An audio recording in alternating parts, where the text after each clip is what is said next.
Hi friends, అందరికీ good morning. Welcome to Fayaz YouTube channel.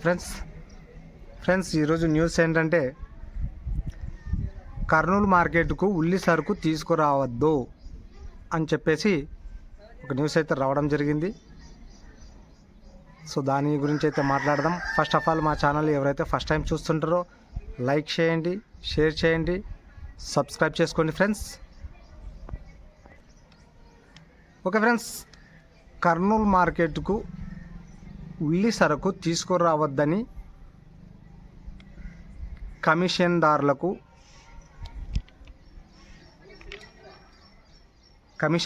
అలాగే రైతులకు సోమవారం ఒక ప్రకటనలో అయితే తెలియజేశారు. సో మార్కెట్ కార్యదర్శి శ్రేణి ఆర్కే జయలక్ష్మి గారు అయితే సోమవారం ఒక ప్రకటనలో అయితే తెలియజేశారు.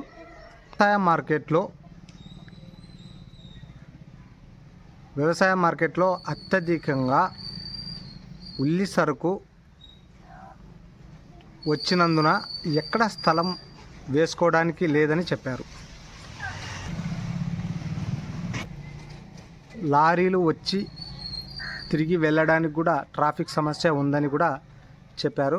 దయచేసి రైతులు ఇది గమనించగలరు. అలాగే ఇప్పుడిప్పుడే 20 రోజులు అవుతుంది ఉల్లిత్తనాలు చల్లేసి. సో పంటలు వేసిన వాళ్ళు వేస్తూ ఉన్నారు, ఇంకా వేస్తూనే ఉన్నారు. సో ఇప్పుడే ఫుల్ అయిందంటే ఇంకా ముందు ముందు ఎలా ఉంటుందో రైతులందరూ గమనించగలరు.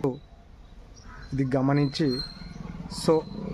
3 ఎకరాలు వేసేవాళ్ళు 2 ఎకరాలు, 2 ఎకరాలు వేసేవాళ్ళు 1 ఎకరా, ఎకరా వేసిన వాళ్ళు అర్ధం ఎకరా వేసుకుంటే బాగుంటుందని నా ఉద్దేశము. సో ఎందుకంటే ఆలోచించాలి మనం. ఇప్పుడే మార్కెట్ ఫుల్.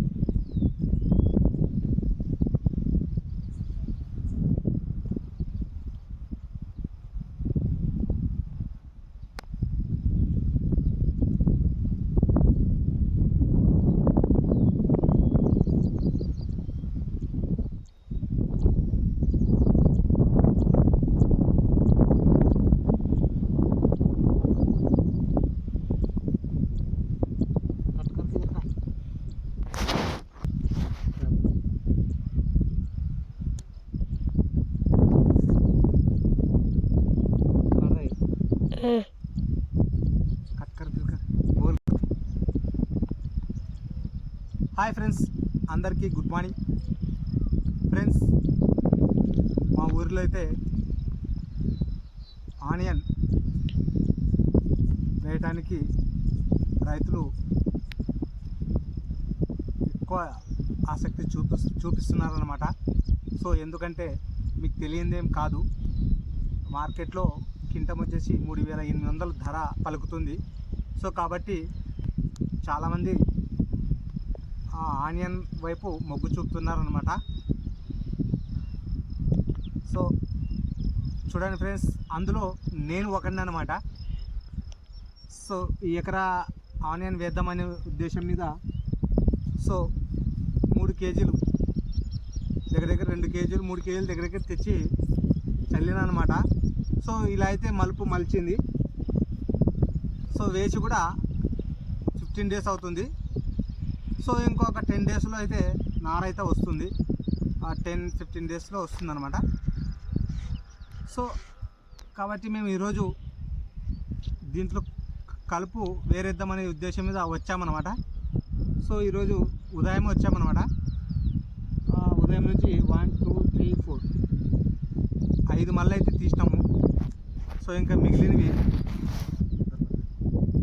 2 మళ్ళీ ఉన్నాయన్నమాట.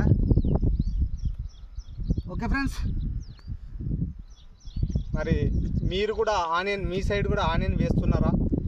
సో ఆనియన్ ఉల్లిగడ్డలు అయితే వేస్తున్నారా? సో వేస్తే ఏ రకం పంట వేస్తున్నారు, ఏ రకం విత్తనాలు చల్లుతున్నారు? సో మీరు కామెంట్ బాక్స్లో కామెంట్ ద్వారా తెలియజేయండి. సో రైతులకి మంచి పంటలు వచ్చి మంచి ధరలు రావాలని కూడా కోరుకోండి ఫ్రెండ్స్.